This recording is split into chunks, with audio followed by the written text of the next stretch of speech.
Hi guys, welcome to my channel.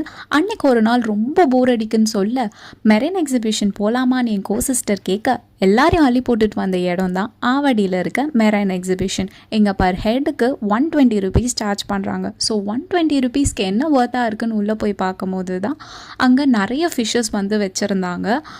Colour ஃபிஷ்ஷஸும் நிறைய இருந்துச்சு and with நேம்ஸுமே இருந்துச்சு. ஸோ கிட்ஸ்லாம் இருந்தாங்கன்னா அவங்க நல்லாவே என்ஜாய் பண்ணுவாங்க அண்ட் அவங்களுக்கு ஒரு நல்ல லேர்னிங்காகவும் இருக்கும். ஸோ நாங்கள் அப்படியே நடந்துட்டு போயிட்டு இருக்கும் போது தான் பார்க்கும்போது அங்கே ஒரு அண்டர் வாட்டர் டனலுமே இருந்துச்சுன்னு பார்த்தோம். ஸோ அங்கே வந்துட்டு நிறைய ஃபிஷ்ஷஸ் வந்து இருந்துச்சு, நிறைய பெரிய ஃபிஷ்ஷஸ் இருந்துச்சு. என்னடா ஒரு இடத்துல நிறைய ஃபிஷ்ஷஸ் கும்பலாக இருக்குன்னு போய் நான் கிட்ட போய் பார்க்கும்போது தான் தெரிஞ்சிச்சு அங்கே இடமும் ரொம்ப சின்னதாக இருந்துச்சு. ஃபிஷ்ஷஸ்க்கு வந்துட்டு ஸ்விம் பண்ணுறதுக்கு கூட பிளேஸ் இல்லை. அப்படியே மேலே திரும்பி பார்க்கும்போது தான் தெரிஞ்சிச்சு அங்கே நிறையவே பேட்ச் ஒர்க் பண்ணணும்னு சொல்லிட்டு. மேலே வந்துட்டு தண்ணியோட லெவலுமே ரொம்ப கம்மியாக இருந்துச்சு, பிளேஸுமே ரொம்ப சின்னதாக இருந்துச்சு. ஃபிஷ்ஷஸ்க்கு வந்து ஸ்விம் பண்ணுறதுக்கு கூட இடமே இல்லாததுனால எல்லா ஃபிஷ்ஷஸுமே டல்லாகவும் தரையாக தான் இருந்துச்சு.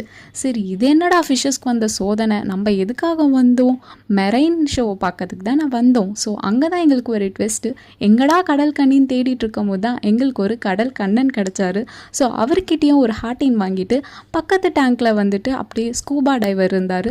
ஸோ அவர்கிட்டையும் ஒரு ஹாய் சொல்லிவிட்டு அதுக்கப்புறம் அப்படியே வந்தால் ஒரு டால்ஃபின் கூட ஒரு பால் கேம் போட்டுட்டு நாங்கள் அப்படியே ஒரு 10 ரூபா கடை இருந்துச்சு. ஸோ அதை மட்டும் நான் ஷூட் பண்ணிவிட்டு அப்படியே பின்னாடி திரும்பி பார்த்தா ஸ்டார்ட் பண்ண உடனே முடிஞ்சிருச்சு எக்ஸிபிஷன். இது என்னடா எக்ஸிபிஷனுக்கு வந்த சோதனை நினச்சிட்டு அண்ட் அங்கேருந்து 2 ரைடை நாங்கள் பிக் பண்ணிவிட்டு ஃபஸ்ட்டு ரைடு ஜெயின் ஹில்க்கு வந்து வந்தோம். அங்கே வந்து ரொம்பவே ஜாலியாக என்ஜாய் பண்ணோம். எப்படி இருக்கு இப்போ மேல நின்னுட்டு இருக்கீங்க, எப்படி இருக்கு? ஒரு மாதிரி இருக்கு.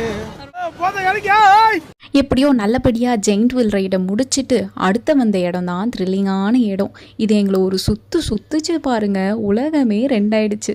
ஸோ இங்கேருந்து வந்துட்டு ஒரு செல்ஃபி எடுத்துட்டு டாட்டா பாபாய் சொல்லி கிளம்பிட்டோம்.